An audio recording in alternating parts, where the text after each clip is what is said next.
Ang lumad ay isang salitang Visaya nang ibig sabihin ay pinanganak ng lupa. Ang salitang lumad ay ginagamit bilang isang collective name ng mga katutubo ng Mindanao. Noong 1997 ay ipinasa ang Indigenous Peoples' Rights Act para protektahan ang karapatan ng mga katutubo sa kanilang mga ancestral domains. Ngunit sa kabila nito ay marami pa din sa ating mga katutubo ang nakakaranas ng discriminations at mga human rights violation. Kilala ang mga lumads dahil sa kanilang husay sa musika at pagsayaw, ganun din ang kanilang mga makalumang tradisyon at paniniwala.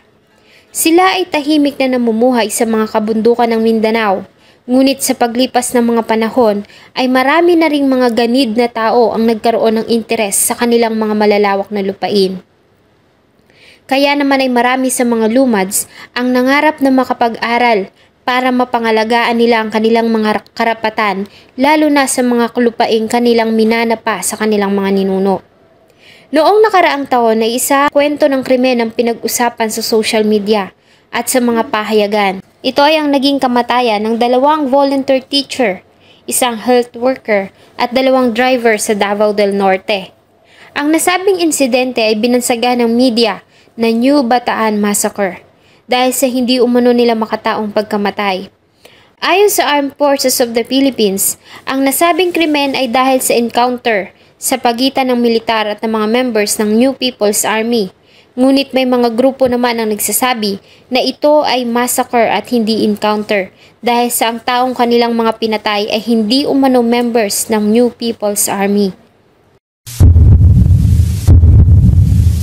Bago ko po simulan ang ating story, sa mga bago po sa channel ko, please hit the subscribe button at pakipindot na rin po ang ating notification bell para ma-notify kayo sa mga bago nating upload na videos. February 25, 2022, sa isang press release sa official Facebook page ng 10th Infantry Division, ay naglabas ng pahayag ang mga members ng ating sandatahang lakas tungkol umano sa isang encounter sa pagitan ng militar at mga members ng New People's Army ng bandang alas 9:30 ng gabi noong February 23, 2022. Sa 15 minutes na palitan ng putok ay 5 ang mga namatay sa bakbakan. Ang mga ito ay kinilalang sila Chad Buok, Jurain Nguho II, Elgin Balonga at 2 community volunteer na mga drivers. Si Chad Buok ay pinanganak noong April 17, 1995. Nagtapos ito bilang cum laude sa University of the Philippines sa kursong Computer Science. Siya din ay isang environmental advocate, youth leader at mentor ng mga kapwa niya kabataan na nananawagan para sa dapat na gawing aksyon sa pagbabago ng klima sa ating bansa. Taong 2016 ay nagsimula siyang maging isang volunteer teacher sa Alternative Learning Center para sa Agricultural at Livelihood Development sa Surigao del Sur. Kilala din siyang aktivista at binabahagi niya sa social media ang mga struggles ng mga katutubong lumad. Taong 2020 ay naging bahagi siya ng Lumad Students at Datos in Cebu na ginawang sanctuary ang retreat house sa University of San Carlos Talamban campus, kung saan siya ay inaresto noong February 15, 2021 nang i-raid ito ng kapulisan at isa si Chad sa 6 na mga inaresto at kinasuhan ng kidnapping, child exploitation at human trafficking. Ngunit ang nasabing mga kaso ay binasura ng Provincial Prosecutor ng Davao del Norte noong May 14 ng parehong taon dahil sa kakulangan ng sapat na ebidensya at kadahilanan. Jello Lujane Jurain Nguho II. Siya ay graduate ng Liceo de Davao BIS Campus sa Tagum City, kung saan ito nakakuha ng degree sa Secondary Education major in English. Nang makapagtapos ay nagturo ito sa Lumad School na Community Technical College of Southeastern Mindanao. Taong 2018 ay nag-volunteer para maging isang guro sa Bakwit School sa Manila at Cebu noong 2019 hanggang 2020.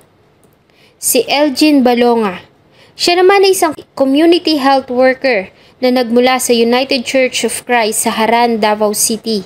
Mula 2013 hanggang 2018 ay nag-facilitate siya ng medical students para sa internship ng mga ito sa UCCP Haran. Naging aktibo din ito sa marami na ding medical missions sa mga remote areas. Ilang araw bago ilibing ang katawan ni Chad Buok ay nagawa itong isailalim sa autopsy ni forensic pathologist Dr. Raquel B. Del Rosario Fortun noong March 7, 2022 at ang nasabing resulta ay lumabas noong March 10, 2022. Ayon sa preliminary findings ni Dr. Fortun ay nakitaan niya ng mga sugat ang baga nito, sikmura, atay, spleen o glandula, tiyan, bituka, kanang bato at kanang bahagi ng kanyang adrenal gland. Nagtamo din ito ng maraming gunshot wounds, mga baling buto sa tadyang at spinal cord. Kaya naman ayon sa kanya, ang naging kamatayan nito ay talaga namang nakakapanlumo. At kahit pa nga malapatan ito ng unang lunas ay hindi ito mabubuhay. Ayon kay Dr. Fortun, ang naging kamatayan ng biktima ay nagpapakita ng kasong homicide. Sa paglabas ng resulta ng autopsy, ay agad na nanawagan ng imbestigasyon ng pamilya ng mga biktima, ganun din ng human rights at iba pang mga grupo. Sa inilabas din na pahayag ni former Pasaka Confederation of Lumad Organization Secretary General Cristony Jong Munzun ay kinumpirma nito na ang biktima ay mga NPA members at namatay sa encounter sa mga tauhan ng 1,001st Infantry Battalion ng AFP. Mga December 23 to remember specific na pumasok sila dalawa, si Jorin at si Sir Jorin at saka si Mr. Chad. Kaya ko alam yan kasi hindi ko alam doon pala sa loob, hindi mo na mamalayan na tataas pala na yung level ng ano mo. Iba yung treatment nila sa mga taga-white area. So, pagpasok mo doon sa loob ay sabi nila na sikan PI ka na dito sa amin. So, part ng arrangement sa kanila, part din sa nung pagpasok niya, pagka nalaman ko na papasok sila Chad Buok, actually, doon sila pumasok sa between the perimeter ng Mainit, Davao City, natulog pa ng isang gabi. Tapos, sinatid ng sasakyan, doon sila nagsama. Hanggang sa December, actually, sunod-sunod na yun hanggang doon na kami nagstay. Actually, doon kami nagpasko na Pasko at New Year, nagsama na kami ni Chad Buok. Nag-uusap, siyempre magkakilala doon sa campaign ng Save Our Schools at saka ng Lakbayan. Nag-uusap, bakit ka nandito? Ano ang program mo? Parang ganyan na yung pag-uusap namin. Then, nung napunta na doon ay hindi namin namalayan na may mga tropa na doon pagka January. Then, kasama talaga kami, siyempre taga-white area. Hindi mo alam kung ano yung mangyayari dyan sa loob. Sabi nila safety, safety ka. Pero nung nandun na kami, mag-uusap kami, hindi naman ito ang safety na sinasabi. Hindi naman yung akala namin safety para sa security. So iba na pala. Nung first encounter na nangyari, nung na-raid na kami ng tropa ng mga sundalo, actually, hirap talaga kasi hindi mo alam So hanggang sa second encounter kasama ko din sila. Hanggang third encounter kasama din. Okay. Kasi inutosan sila ng commander namin na magkuha ng supply. But in distance, ilang araw nalaman din namin na namatay na si Chad Buok. Yun po ang nangyari.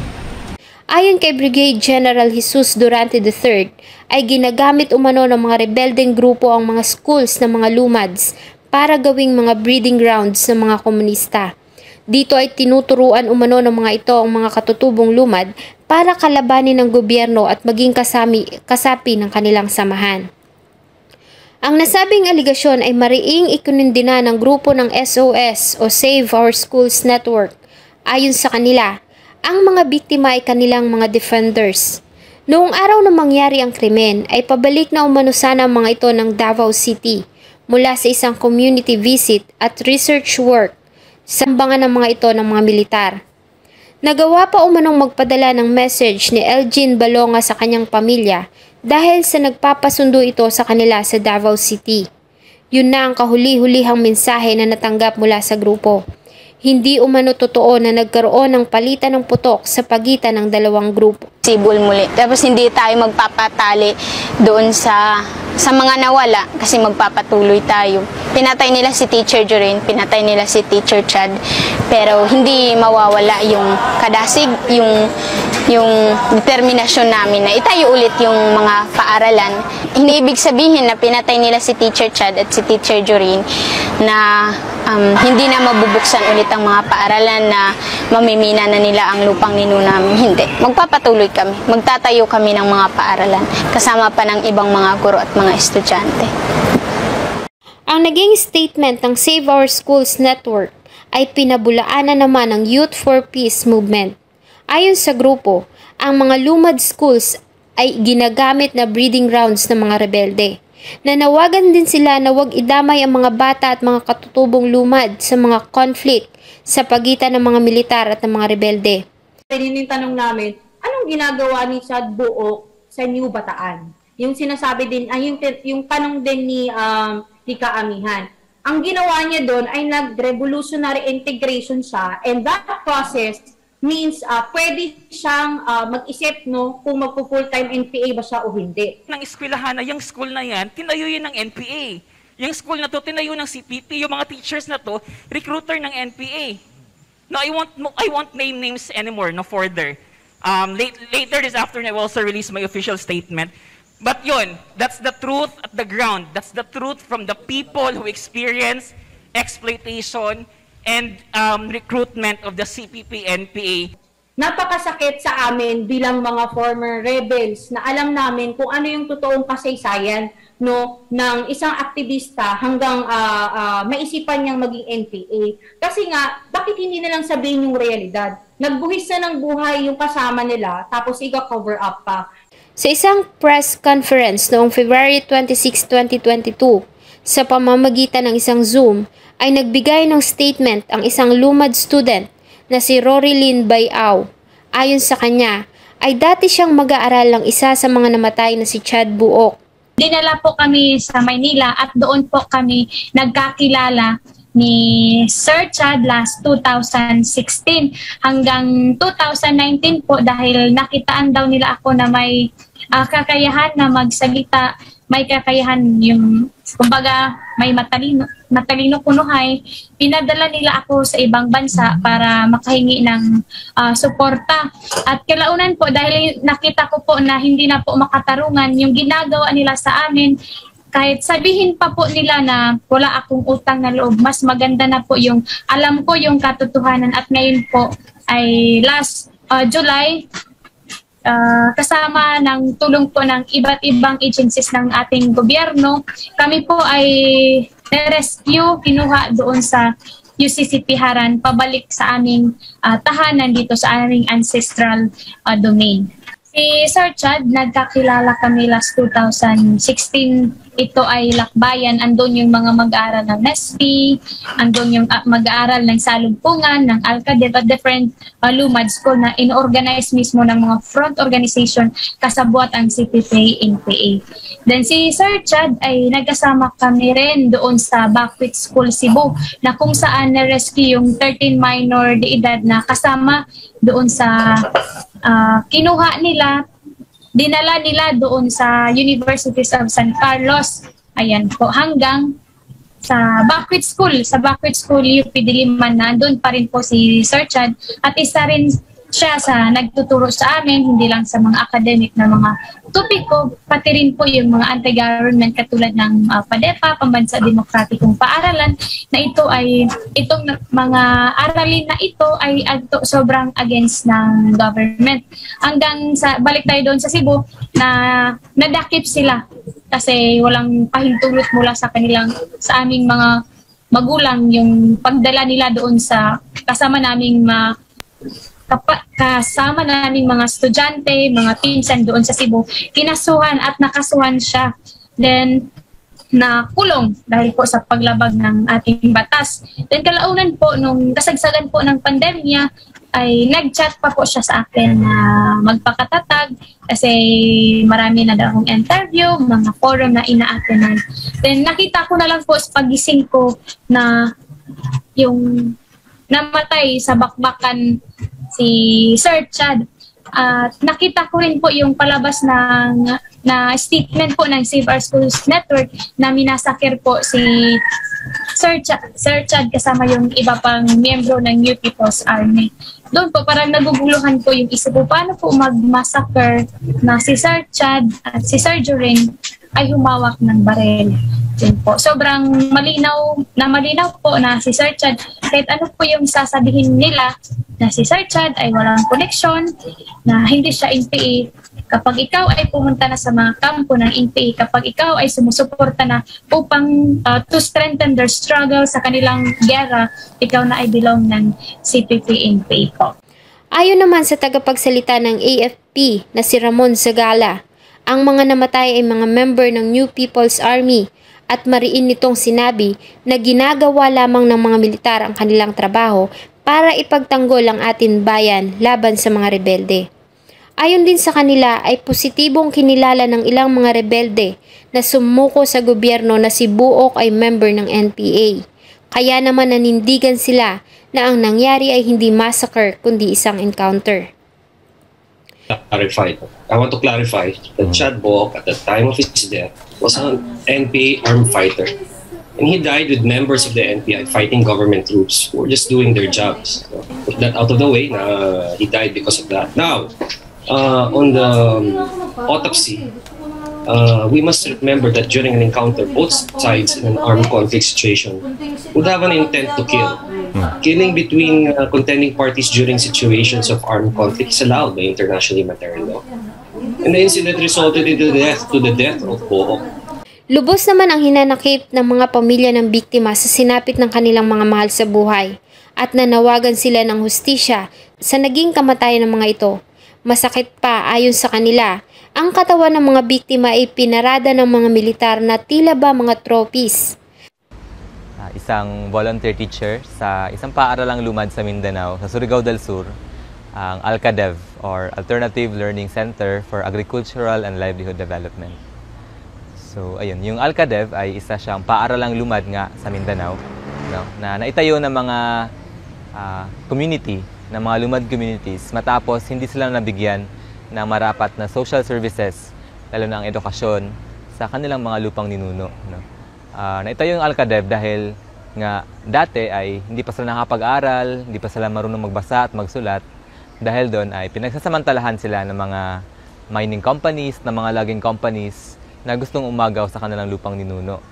At ayun nga, no, para naituturing nila ang edukasyon bilang isang armas laban sa pagsasamantala para sa pagdepensa ng kanilang lupang ninuno din.